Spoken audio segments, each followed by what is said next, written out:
Sa mapagpalang hapon po sa bawat isa. Praise the Lord po. At tayo po ay kakatapos lang po nitong camping at ngayon po sasariwain po natin muli yung anointing na natanggap po natin sa camping. Amen po. So bago po yun, manalangin po tayo. Ama, sa pangalan ni Jesus, dalangin ko Panginoon na lukuban niyo po ako ngayong banal na ngayong Holy Spirit. Lord, itago niyo po ako sa inyong likuran, Panginoon, at ikaw nga, O Diyos, ang kumilos, manguna, Panginoon, sa oras na ito, O God. Salamat po, Panginoon, sa pangalan ni Jesus. Amen. And praise the Lord po. Tayo pong lahat ay tayo po ay nababad po sa anointing ng camping. Amen po. At ito po ang bilin sa atin palagi ng mga pastor po natin na panatilihin po natin yung anointing sa atin. Amen. Dahil after po ng camping, pag-uwi po natin sa kanya-kanya nating outreaches, dala po natin yung anointing at wag po nating hayaan na ito po ay mawala agad. Amen. Kundi ito po ay alagaan po natin sa pamamagitan po ng pagpapatuloy, pananalangin, at i-review po natin yung mga napag-aralan po natin ng camping. Amen po.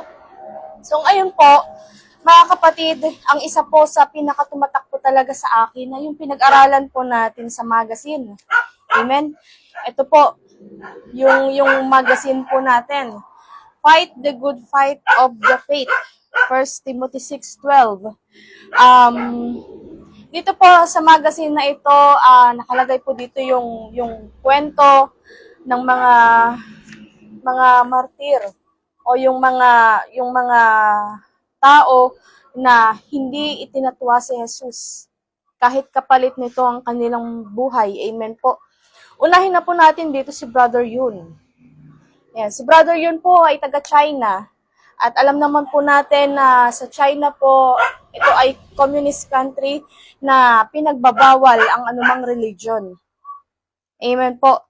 So, si Brother Yun po, si Brother Yun po ay hindi po siya pinanganak na Christian or siya po ay nung bata siya hindi niya kilala ang Diyos. Amen. Kailan niya po nakilala ito?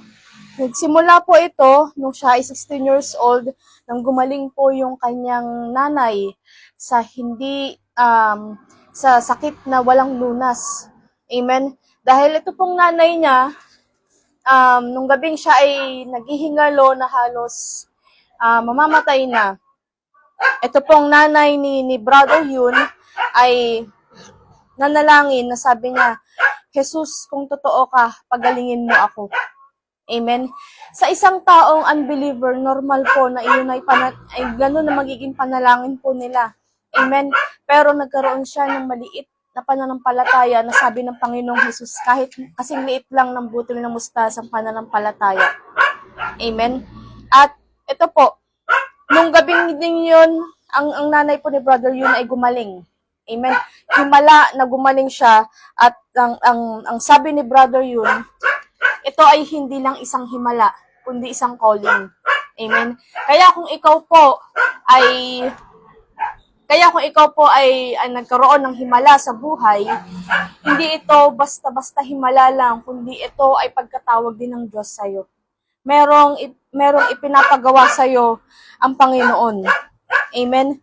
Si Brother Yun po ay nag-umpisang mangaral hanggang sa siya ay dinakip. Amen. Siya ay dinakip po at ilang beses po siyang kinulong at tinorture sa loob ng kulungan. Amen. So, nakakatakot po doon sa loob ng kulungan kasi hindi mo alam kung makakalabas ka pa ng buhay o hindi. Pero sabi niya, fear didn't stop me. Amen. Wala siyang pera, walang edukasyon, wala siyang proteksyon, wala siyang backup, kundi ang Panginoon lang. Amen. Siya yung tinagurian, siya yung naging simbolo ng pananampalatayang hindi maitatago. Amen. Minsan, ito po yung yung nagustuhan ko po sa kwento niya. Isa sa nagustuhan ko po sa kwento niya, na kapag siya daw ay nangangaral, merong mga nagpapanggap na Kristiyano at nakikidalo sa kanilang pagtitipon. Pero ang totoo, nakikidalo lang sila para siya ay hulihin. Amen? Pero may mga times na itong mga nagpapanggap na Kristiyanong ito ay nagiging Kristiyano talaga. Amen po. At sabi nga dito ni Brother Yun, God changes hearts, even those who came to destroy you. Amen? Kaya nga, mahalin natin ang ating kaaway. So, isa po yung, ano po dito na, si Brother Yun ay hindi nagtanim ng galit sa mga taong nag-persecute sa kanya, kundi pinakitaan niya pa ito ng pag-ibig ni Kristo. Ang isa po dito ay si Richard Wurmbrand. Siya po ay nakulong underground 14 years. Si Wurmbrand po ay kilala siya bilang masiyahin na pastor sa loob ng kulungan. Amen po. Sabi niya, we were happy preaching. They were happy beating us. So everyone was happy. Ayan, amen. So, hindi nawala yung kagalakan sa kanya. At si Richard Wurmbrand po ay pinanganak na walang Diyos. Dahil sa bansa po nila, hindi pinapangaral ang Diyos, hindi pinapangaral si Kristo. Lumaki siya sa communist government. At sa lugar po nila ay nag-create yung itong communist government dahil sa hindi nila mapigilan ng mga Kristiyano. Nag-create sila ng organization ng mga Christians, mga pastors, bishop, priest para magpa-under sa kanila. Amen. Pero si Richard Wurmbrand, ang sabi ng asawa niya sa kanya na papayagan mo ba na ganito ang gawin nila sa Panginoon, na lapastanganin nila ang Panginoong Jesus. Ang sabi ni Richard Wurmbrand, kung tatayo ako, mawawalan ka ng asawa. At ito pong si Richard Wurmbrand, hindi po siya natakot, kundi pinanindigan niya po yung pananampalataya. Hindi siya nakikompromise, hindi po tulad nung ibang mga pastor nung panahon niya. Amen. So, dahil po dito, siya po ay naging mainit sa mata ng gobyerno. Siya ay dinakip, tinorture, pinahirapan na pati yung asawa niya, ganun din ang ginawa, pati din sa mga kapatiran po nila, ganun din ang ginawa. Pero ito nga po isang kahalagahan din po nito, yung panalangin nila ng asawa niya. Amen. Kaya mahalaga din na maging piliin mo din yung mapapangasawa mo. Amen po. Dahil si Richard Wurmbrand ay nag-survive sa grace ng Panginoon at dahil di sa panalangin din po nila. Amen po. Ngayon po, sabi po dito ni Richard, hindi po siya nagtanim ng galit, kundi naniniwala siya na sabi niya po, looking at men, not as they are, but as they will be.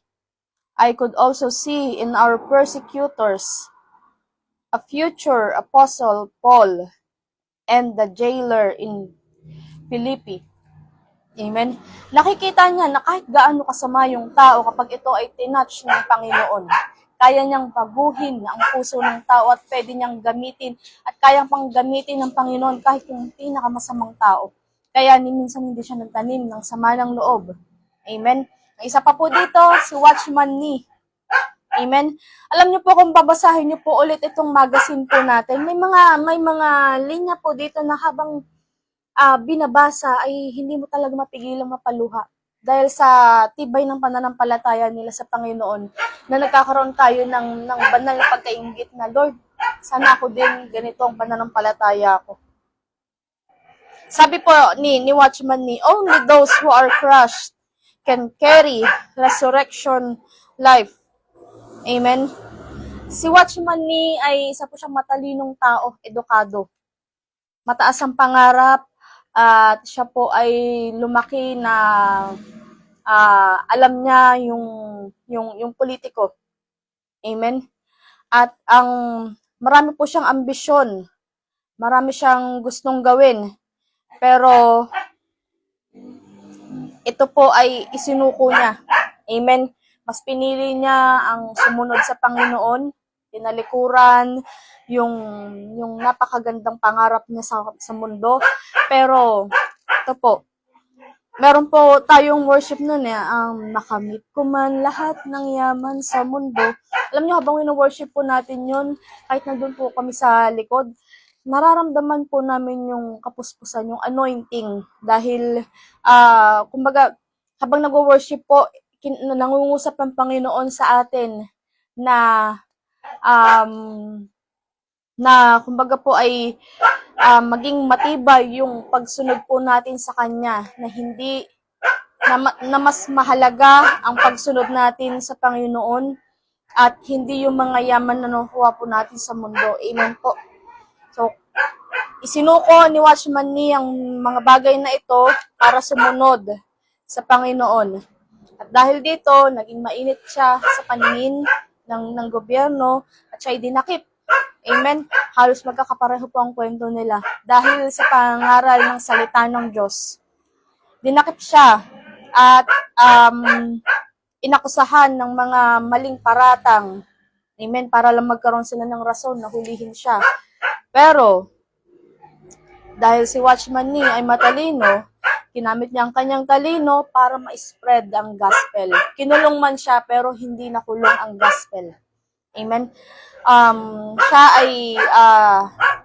Siya po ay alam niyo yung sabi dito, siya ay nag-umpisa na mag-minister sa mga classmates niya, sa mga kapitbahay, sa mga tao, sa lansangan. Amen. Bata pa lang siya, doon po siya nag-umpisa na mag-share. Amen. So sa atin po, hindi na po natin kailangan na hintayin na mag-worker muna tayo bago po tayo makapag-share kasi kaunti na lang po ang panahon. Sabi nga po dito sa background ko, siguro baliktad nyo po ito nakikita. I cannot be quiet when souls are perishing. Hindi natin kailangang patagalin pa, lalo't marami ang napapahamak. Amen. Ang bawat isa po sa atin kung saan tayo nilagay, tinawag po tayo na ibahagi ang kaligtasan. Amen. So ito po ang isa po dito si Smith Wigglesworth, British evangelist. Siya po ay illiterate, unschooled. Siya po ay farmer. Lumaki siya na tumutulong sa pagsasaka ng mga singkamas. Siya ay naging factory worker din. Yan. Natuto lang po siyang magbasa nung tinuruan siya ng asawa niya na si Polly. At nung time na yon, nung natuto siya magbasa, Bible po ang tinuro sa kanyang basahin. At sabi niya, hindi na tayo pwede magbasa ng iba pang babasahin, kundi Bible lang. So, sa buong talambuhay niya, Bible lang ang natutunan niyang basahin. Amen. Sabi po dito ni Smith Wigglesworth, he that speaketh in an unknown tongue edifieth himself or builds himself up. We must be edified before we can edify the church. Amen.